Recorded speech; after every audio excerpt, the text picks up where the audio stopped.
It's very quite an accomplishment to do an animation feature with half of its duration. It's silent.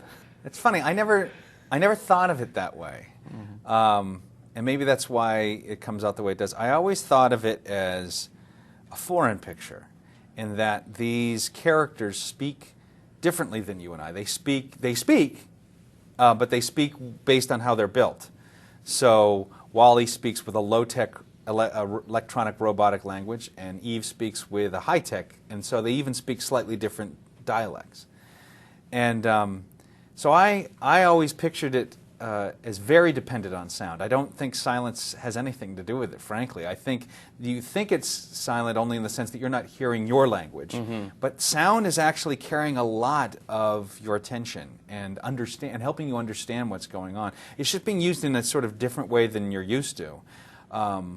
At least with current films. I mean, I don't think we've invented anything. We're just pulling stuff that has been done in lots of great films and lots of great moments, just not as often as we're used to. Yeah, but in terms of animation, you know, aim towards the general audience is a very bold move. I guess so. It's a bold move, I think, for people's preconceptions about what animation, but I never thought it was that bold. I thought people are much smarter and much more starving for really engaging, different entertainment than I think people give them credit for.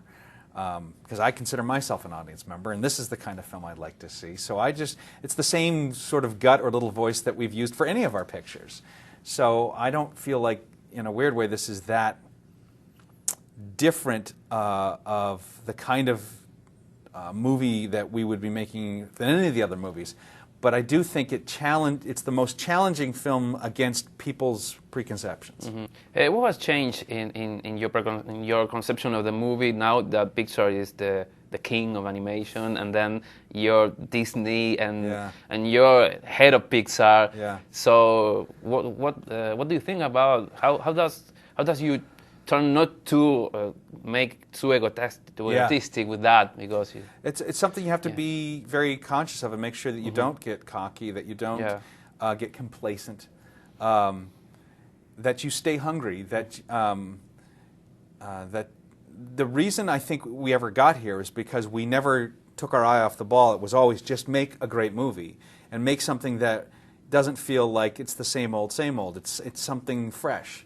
And if we always just focus on that, then everything else hopefully will follow. And so when I look at all these opportunities of influence that we have now, it's all I see is more chances to make better stuff. Because it was never to become king. It was never to have any of those things. It was just to always get another chance to make another really great movie, because that's why we're in it. We're in it because we love making movies. We're not in it to have an empire or to have some track record or to boast. Those are all short-lived, and in this world of news cycles, it's going to live for less than 24 hours. So what's the point? The point is, I want to make a movie that my grandkids will still want to see, that they'll want to show their kids. And that's always been the goal, and that'll never change no matter what the record is.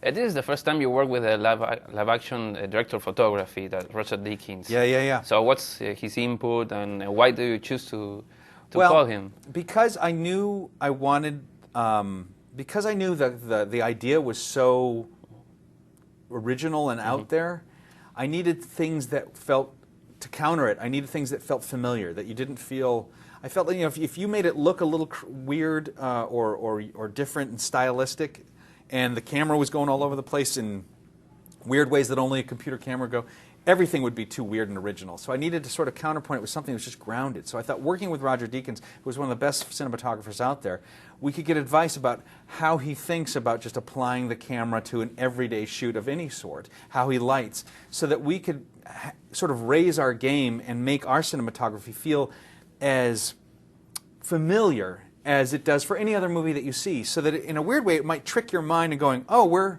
really there. There, there's a cameraman really there, sort of stuck in the truck trying to shoot Wally with all the problems and imperfections of getting it just right, and that would make me feel comfortable, like I'm used to that, and that he's really there, and I'll just believe the story a little bit more.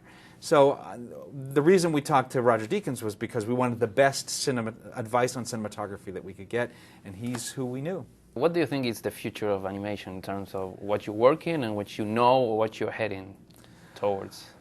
I really think that you can't box it in, or I hope it doesn't get boxed in. I think that's one of my frustrations that I had with when we were getting onto Toy Story, or even going on to, or why I made WALL-E, is that I think people want to suddenly analyze it and go, oh, I've got it all figured out. This is what makes a great animated movie, and I'm like, or what makes animation successful. I'm like, you know what? It's a pencil. It's a box of paint like anything else. You can.